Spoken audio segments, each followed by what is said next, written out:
आज आप जानने वाले हैं उस पौधे के बारे में जिसका उपयोग हव्य से लेकर के कव्य कर्म तक किया जाता है, अर्थात हवन से लेकर के पितरों के पिंडदान तक जिस पौधे का उपयोग किया जाता है, मृतक एवं सात्विक कर्मों में जिसका उपयोग किया जाता है, उस पौधे के बिना यह कर्म करना संभव नहीं है।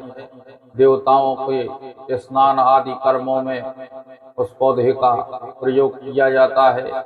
यहाँ तक कि कोई भी पूजन प्रारंभ करने पर उसका संकल्प में उपयोग किया जाता है।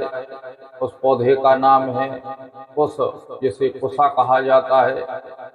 कुशा की उत्पत्ति भगवान यज्ञ वाराह से हुई है।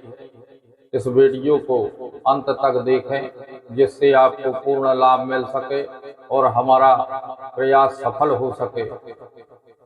सतयुग की बात है, एक बार सनकादिक ऋषियों के मन में विचार आया कि भगवान श्री हरि के दर्शन करें।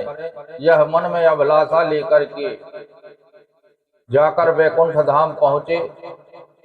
वहाँ क्षीर सागर में भगवान के जय और विजय नाम के दो द्वारपाल थे, जिन्होंने उनको दर्शन से रोक दिया। इस पर क्रोधित होकर के जय और विजय नामक द्वारपालों को सनकादिक ऋषियों ने श्राप दिया कि जाओ, आप 3 जन्म के लिए दैत्य हो जाओ, क्योंकि भगवान की पूजा में विघ्न डालना, भगवान के दर्शन में विघ्न डालना, यह दैत्यों का कर्म है।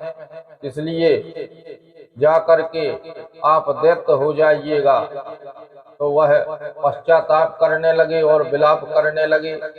उसी समय भगवान विष्णु वहां प्रकट हुए और सनकादिक ऋषियों की स्तुति करने लगे कि विप्र प्रसादात धरणी धरोहम, विप्र प्रसादात कमलावरोहम, विप्र प्रसादात मम राम नामम, विप्र प्रसादात जितोहम।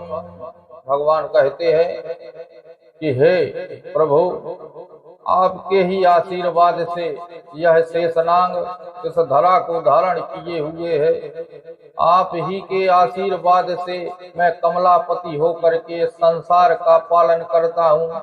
मेरा जो राम नाम पड़ा है वह आपका ही आशीर्वाद है और आपके आशीर्वाद से ही मैं अजर और अमर हूँ। इस प्रकार से जब प्रार्थना की तो सनकादिक ऋषि प्रसन्न हो गए, उनका क्रोध शांत हो गया और वह पुनः अपने धाम को चले गए। वह जो 2 द्वारपाल थे वह प्रथम जन्म में हिरणाक्ष और हिरण्यकश्यपु हुए। हिरणाक्ष ऐसा आताताई दैत्य हुआ कि जिसने पृथ्वी को चुरा लिया और जाकर के पाताल में ऐसे स्थान पर छिपा दिया जो विषाक्त और दुर्गंधपूर्ण था। त्राह त्राह तीनों लोकों में हो गई। तब ब्रह्मा आदि देवताओं ने भगवान विष्णु की स्तुति की और भगवान नारायण प्रसन्न होकर के उन्होंने वाराह रूप धारण किया। यज्ञ वाराह रूप में जाकर के पाताल में हिरणाक्ष का वध किया और अपने दांतों पर पृथ्वी को स्थापित करके और ऊपर ले आए और समुद्र के ऊपर स्थापित कर दिया।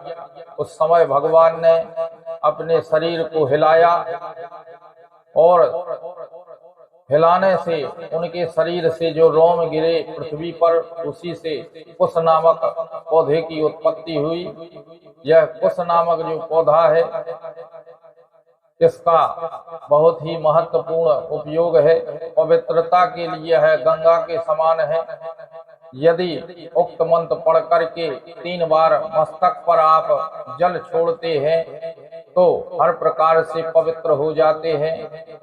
ओम मा पवित्रः पवित्रो वा सर्वस्थां गतोऽपि वः या स्मरेत् पुंडरीकाक्षां सा वा हैभ्यन्तरः शुचि।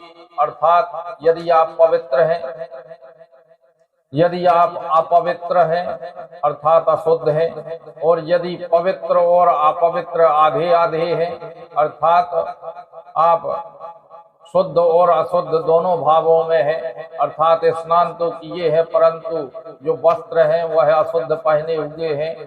ऐसी तीनों स्थितियों में यदि आप हैं और कुशा से जल का मार्जन मस्तक पर करते हैं अर्थात कुशा के जल को 3 बार विष्णु हो विष्णु हो विष्णु बोल करके मस्तक पर छिड़कते हैं तो उसी समय आप पूर्णतः शुद्ध हो जाएंगे।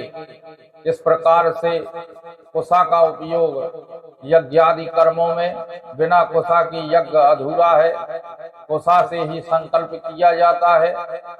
कुशोदक आसन पर बैठने का विधान है, कुशा से ही मंडप बनता है।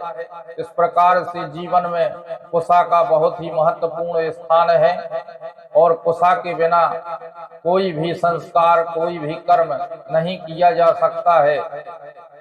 तो इस कुशा को बड़ी श्रद्धा से इसका प्रयोग करें। बताया गया है कि यदि आप जल में कुशा डाल करके कुशोदक स्नान भगवान शिव को करवाते हैं, भगवान शिव का रुद्राभिषेक कुशा के टुकड़ा जल में डाल करके करते हैं तो आपके समस्त ताप और बीमारियां शांत हो जाती हैं, ठीक हो जाती हैं, आप स्वस्थ हो जाते हैं। तो जीवन में कुशा का बहुत ही महत्वपूर्ण स्थान है। तो इसी प्रकार से ज्ञानवर्धक जानकारी के लिए आप द शक्ति चैनल से जुड़े रहें और चैनल को सब्सक्राइब करें तथा अन्य लोगों को करवाएं जिससे उनको भी ज्ञानवर्धक जानकारियां प्राप्त हो सकें।